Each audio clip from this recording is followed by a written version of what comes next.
sebelum saya menceritakan kesaksian saya gimana mujizat Tuhan luar biasa dalam hidup saya sampai saya mengenal Yesus, sampai saya benar-benar sampai hari ini detik ini tetap kekeh sama pendirian saya, tetap mengikuti Yesus. Izinkan saya untuk memperkenalkan diri dulu.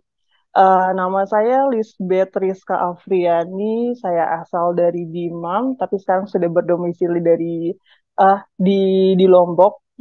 Dan sebelum saya mengenal Tuhan sebagai sebelum saya mengenal Yesus sebagai Tuhan itu saya cuma hanya mengenal Yesus sebagai nabi gitu. Tapi 2 tahun lalu itu saya punya riwayat penyakit yang susah sekali disembuhkan. Mungkin saya diruqyah berkali-kali oleh ustadz ini itu cuma tenang sebentar saja, habis itu kambuh lagi ini itu. Em, saya tahun lalu datang ke Lombok itu cuma ingin kursus kecantikan saja. Nggak ada niatan sama sekali untuk masuk Kristen ataupun apapun itu. Mengenal Tuhan sama sekali itu enggak ada. Ah, akhir tahun 2023 kemarin, saya mengalami kerasukan di salah satu tempat pranatal waktu itu. Dan di situ banyak eh, pujian-pujian ini itu yang membuat saya risih. Akhirnya saya kerasukan. Terus juga saya juga di situ baru pertama kali juga ketemu sama Pak Lalu juga di situ. Pak Lalu yang doain, yang nyembuhin beberapa gembala juga. Akhirnya disembuhin, dicerita sama Pak Lalu di situ. Oh, besok kamu harus ke gereja ini itu didoain di situ. Tapi sebelum itu, sebelum saya mengenal Yesus itu, em, 2 tahun lalu tuh saya seperti orang gila. Bener-bener kayak kerasukan, ini itu, tiap eh, terbitnya matahari saya kerasukan. Terus pas waktu mau maghrib juga saya kerasukan lagi. Pokoknya seperti orang gila, bener-bener diruqyah pakai obat Bima, ini tuh nggak ada yang mempan sama sekali. Dalam posisi itu tuh eh, sebelum saya kenal Yesus yang benar-benar kayak saya sholat ini itu saya menjaga gimana saya sebagai Islam ini itu. Eh, saya mengenal Yesus itu di saat umur 26 tahun. eh, Benar-benar yang luar biasa kalau diingat-ingat waktu itu tuh benar-benar yang luar biasa sekali dapat mujizat dari Tuhan. Um, Setelah saya apa namanya, setelah saya eh, waktu itu disuruh sama Pak Lalu ke gereja untuk didoakan, di situ saya dibilang sama Pak Lalu sama Pak Kardi, dibilang kayak kamu harus yakin kalau Yesus itu Tuhan yang bisa nyembuhin kamu. Dia bilang kayak gitu. Dalam hati, ngapain saya harus mengenal, ngapain saya harus percaya Tuhan itu eh, Yesus gitu. Padahal di ajaran saya kemarin dia cuma seorang nabi gitu.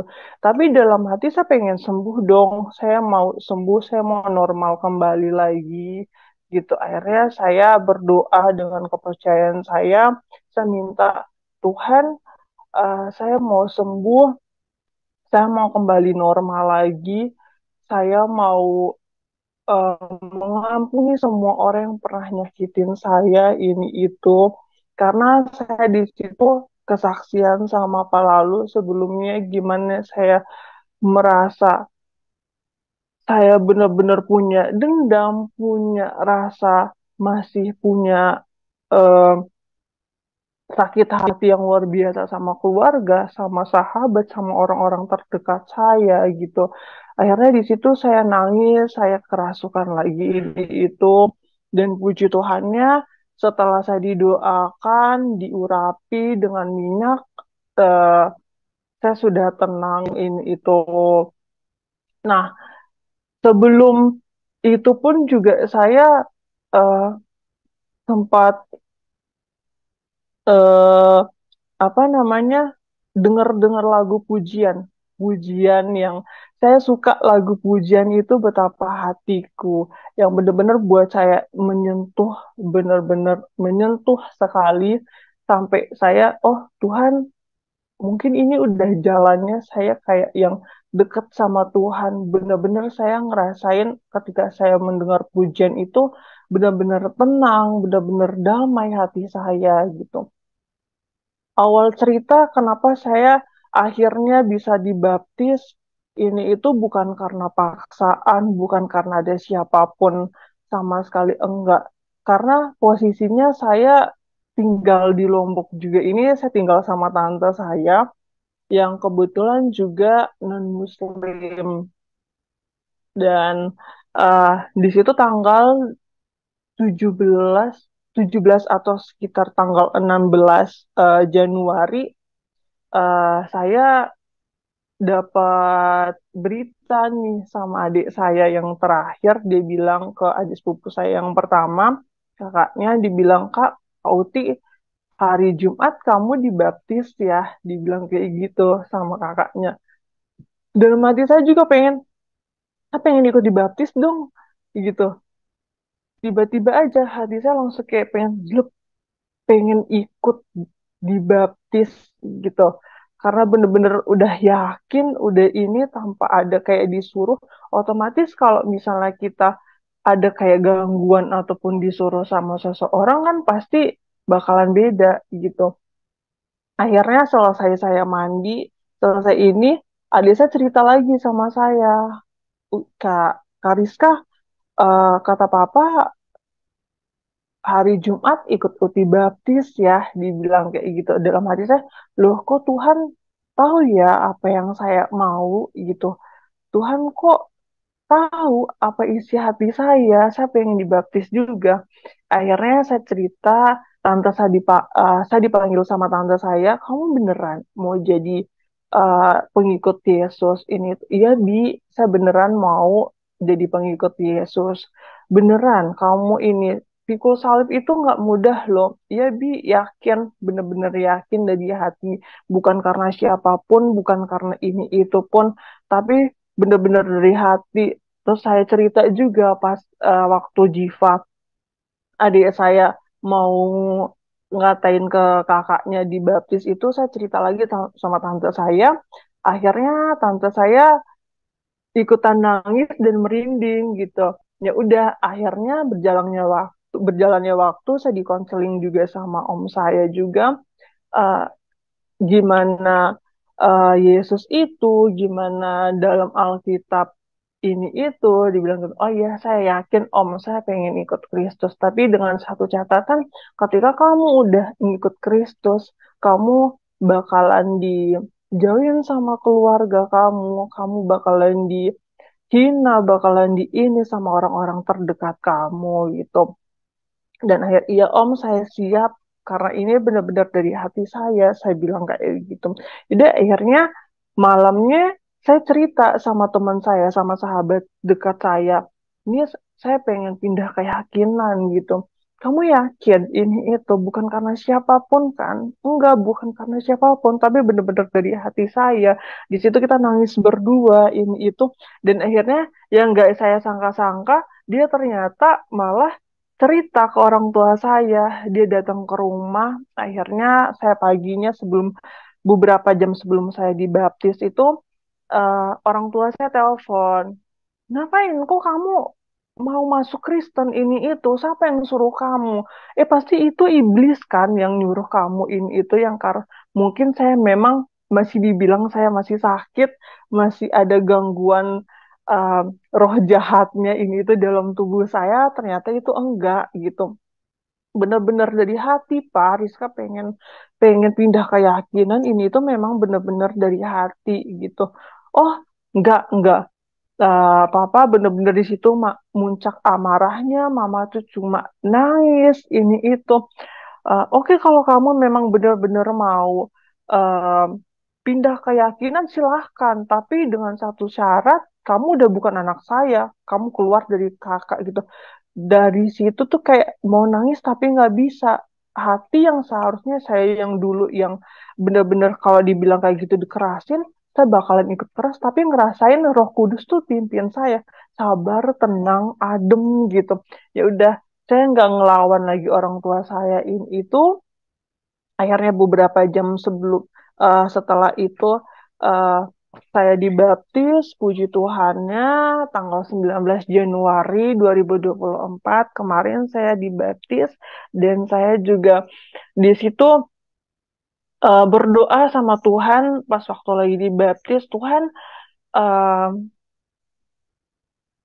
apa namanya, saya mengampuni semua orang yang pernah nyakitin saya melepaskan pengampunan, dan saya juga Tuhan ingin sembuh, hancurkanlah roh-roh jahat yang ada di dalam dalam tubuh saya. Tuhan, saya mau sembuh, dan memang kalau memang saya udah dipulihkan, disembuhkan Tuhan, saya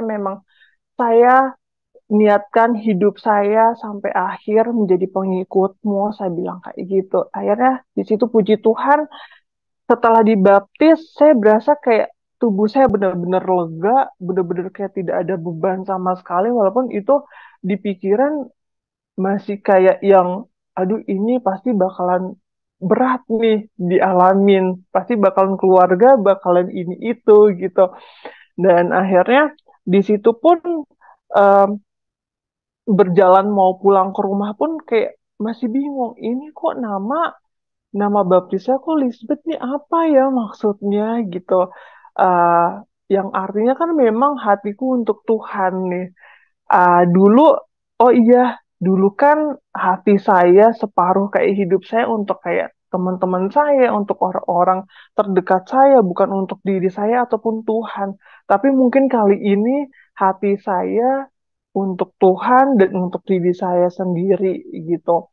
Dan puji Tuhannya berjalannya waktu lancar, dan mulai ikut ibadah juga, mulai baca-baca Alkitab ini itu, dan di situ pun kayak yang setelah dibaptis benar-benar kayak lega, nggak punya yang kayak berasa tubuh tuh ringan sekali gitu.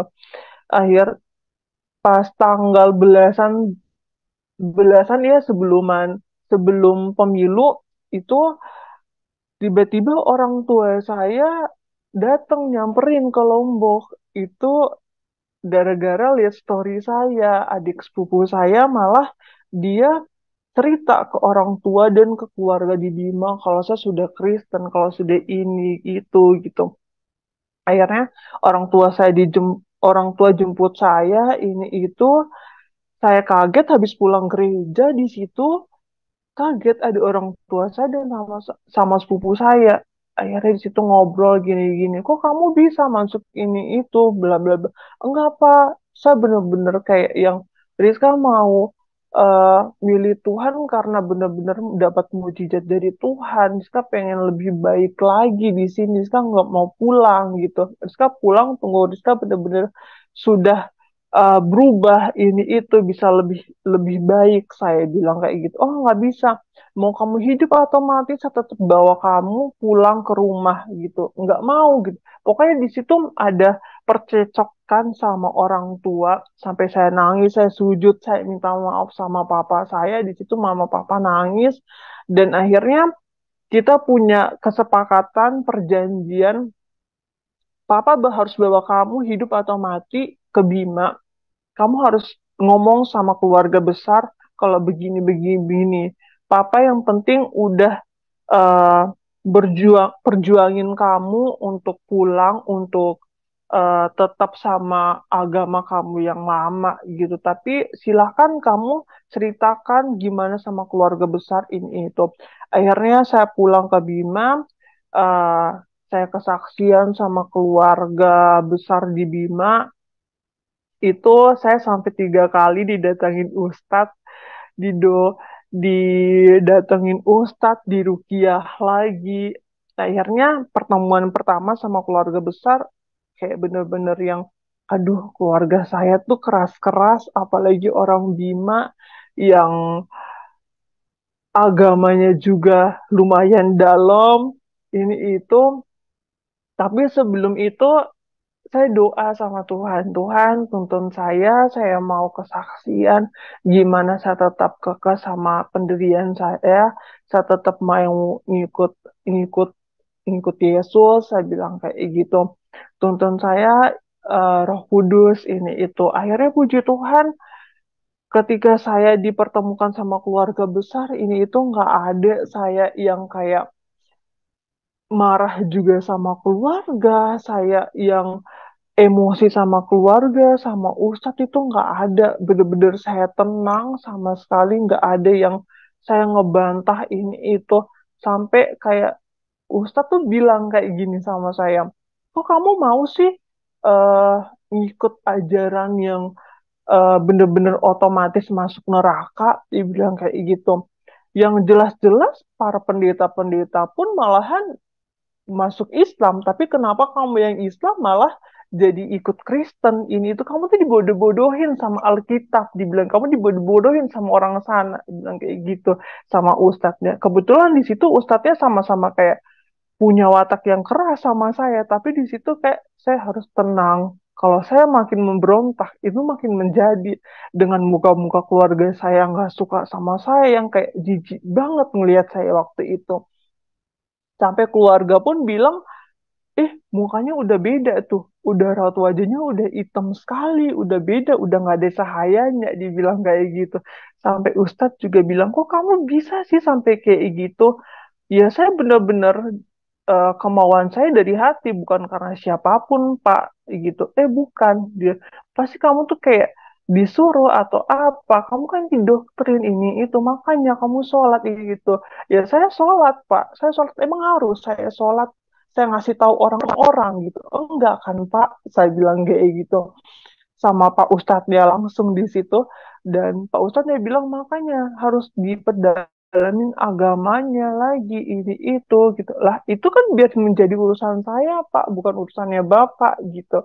Dan akhirnya Pak Ustadznya bilang, oh ini harus diketemuin lagi sama guru yang satunya lagi, harus didoain lagi, ini itu. Berselangnya waktu, berselangnya hari, itu 1 2 hari saya ditemuin lagi sama Ustadz lagi gitu. Ustadz yang kedua ini lumayan masih bisa ketemu, nggak terlalu sama-sama keras gitu. Akhirnya Pak Ustadz pun bilang, eh kok kamu mau sih gini-gini, bla bla bla. Ya, karena pendidikan saya memang mau Pak, mujizat dari Tuhan. Saya sekarang udah beda. Saya ngerasain gimana rasanya penuh kasih. Saya udah nggak rasa dendam ini itu sama orang tua saya, sama keluarga, sama orang-orang yang pernah nyakitin saya gitu. Kemarin saya bener-bener ngerasain saya masih punya rasa dendam walaupun saya udah maafkan, walaupun saya udah sholat ini itu pun saya cuma ngerasa tenang sedikit, sebentar aja udah selesai Pak. Saya bilang kayak gitu sama Pak Ustadznya. Akhirnya Pak Ustadz kayak tetap kekeh harus dia keluarin ayat-ayatnya ini itu. Saya kayak ngerasa aduh risih nih, makin lama gitu kan. Nah terus juga pas waktu itu saya bilang sama Pak Ustadz dan di depan keluarga-keluarga saya juga, kenapa harus saya yang seperti ini keluarga eh, begini. Tapi kenapa ketika sepupu-sepupu saya yang lain ngelakuin kesalahan ataupun tante saya ngelakuin kesalahan, kok nggak ada seperti ini? Nggak ada dikumpulin kayak keluarga seperti ini ataupun apa? Kenapa harus saya gitu? Kenapa selama ini saya dan saya terus saya salah sedikit gini-gini, saya diam selama ini itu saya bilang kayak gitu. Jadi di sini terserah dong saya mau milih eh, keyakinan saya seperti apa. Udah ada undang-undangannya udah ada undang-undangnya juga dong Pak, ini itu. Iya emang udah ada undang-undangnya, tapi kamu harus mikir dong orang tua kamu harus mikir ayah kamu. Ya saya mikirin Pak gitu, walaupun kalian keluarga udah nggak um, nganggap saya lagi, saya tetap menganggap keluarga saya masih menganggap orang tua saya. Dan di situ serontak ada adik saya juga langsung bilang, oh udah nggak bisa dong kak, kamu udah bukan keluarga keluarga lagi, udah nggak ada hubungan keluarga. Di situ kayak mau nangis tapi nggak bisa gitu. Kayak yang Roh Kudus tuh kayak nuntun sabar, pasti akan ada saatnya keluarga kamu dijamah hatinya sama Tuhan gitu. Akhirnya singkat cerita lagi, eh, pertemuan ketiga sama Ustadz, saya di Ruqyah. Di situ sebelum itu Papa janji, Papa menaik ke kamar ini tuh, oke, besok kamu harus ikut Papa. Ini kesempatan terakhir, Papa minta kamu di Ruqyah lagi, kalaupun ada yang kemarin itu kerasukan lagi, kamu teriak-teriak lagi, kamu tetap harus masuk Islam. Tapi kalau udah enggak ada, terserah kamu milih keyakinan kamu dengan catatan kamu harus keluar dari rumah, kamu udah bukan anak saya lagi di situ, Papa bilang. Akhirnya ke sana, Rukiah, dan puji Tuhannya di muka mata batinnya ini itu dilantunin ayat-ayat suci Al-Quran sama ustadznya seperti rukiah-rukiah sebelumnya, puji Tuhan, saya nggak ada yang namanya nangis lagi, teriak-teriak lagi, ini itu. Kayak 2 tahun yang lalu tuh kayak bener-bener saya udah di titik ambang putus asa, bener-bener ustadz yang berkali-kali datang ke rumah pakai obat bima ini itu cuma sebentar. Saya cuma kayak yang sekilas, cuma tenang sebentar. Setelah itu udah kambuh lagi ini itu. Tapi puji Tuhan, saya dipulihkan oleh Tuhan Yesus, saya disembuhkan oleh Tuhan Yesus. Sampai sekarang saya sudah nggak ada kayak gimana-gimana lagi. Saya sudah sehat walafiat, udah nggak ada gangguan-gangguan gaib lagi kayak kemarin. Dan puji Tuhannya di situ sampai saya berantem juga sama istri Ustadz yang kayak, kok kamu mau gini-giniin, kamu dibodohin sekali, kamu jadi orang ini itu. Suka-suka saya dong, Bu. Sekarang kita fokus eh, memperbaiki diri ya, kita urus dosa masing-masing ini itu. Saya bilang, makasih, saya pulang dulu. Saya langsung bilang kayak gitu. Yang bener-bener kayak yang dulu saya takut sama orang, tapi ketika saya di iniin kalau masalah Yesus atau apa, saya ngerasa geram gitu. Dan puji Tuhannya lagi, eh, pas waktu saya di Bima itu, saya bener-bener kayak pergi gereja tuh sendiri, diam-diam pergi nyari Tuhan sendiri gitu. Dan saya punya keluarga besar baru di Bima, di GBI Rock Bima, yang puji Tuhan yang rangkul di saat saya kehilangan arah di sana, saya nggak punya siapa-siapa lagi. Di sana mereka benar-benar kayak yang ngerangkul saya, ngasih semangat buat saya, benar-benar puji Tuhan sekali. Dan puji Tuhannya, saya dapat mujizat dari Tuhan juga. Itu banyak setelah saya mengikuti Yesus, selain saya disembuhkan, saya juga merasa penuh banyak kasih, banyak perubahan di mana Rizka yang dulu keras, ini itu, yang cuma memaafkan, tapi masih tetap ada kayak rasa sesak dalam hati. Tapi sekarang plong udah benar-benar luar biasa. Dan saya juga sekarang lagi lanjut S2 teologi, puji Tuhannya dapat sponsor dari gereja. Mungkin tanpa dan berkat Pak lalu juga Papa Rohani saya mungkin nggak bakalan mengenal Tuhan juga yang sampai dapat mujizat yang luar biasa dari Tuhan ini itu.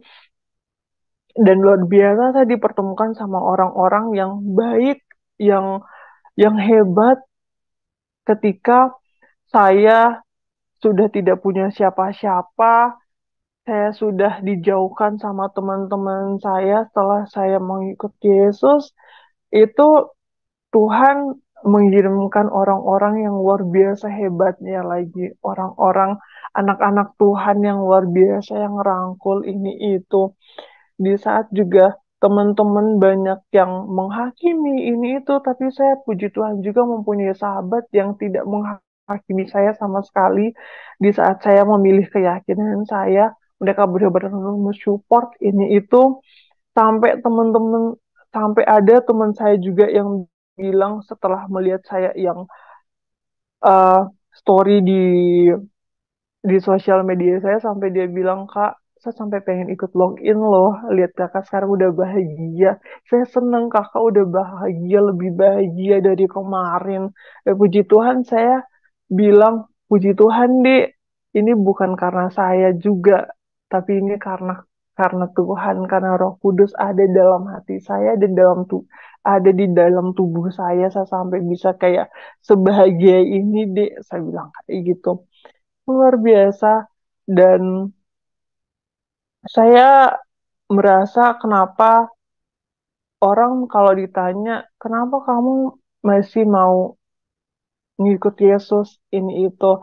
Eh, karena mujizat Tuhan yang luar biasa untuk saya disembuhkan sama Tuhan, dan ada beberapa yang saya baca di Alkitab juga dan saya pelajari di sekolah eh, teologi saya kemarin itu yang benar-benar Yesus itu emang Tuhan, dan sebelum ada nabi-nabi yang akan datang ini itu pun sebelum Yesus pun lahir datang ke dunia itu sudah dibilang akan ada eh, seorang juru selamat Tuhan yang em, bakalan menebus dosa-dosanya kita ini itu gitu.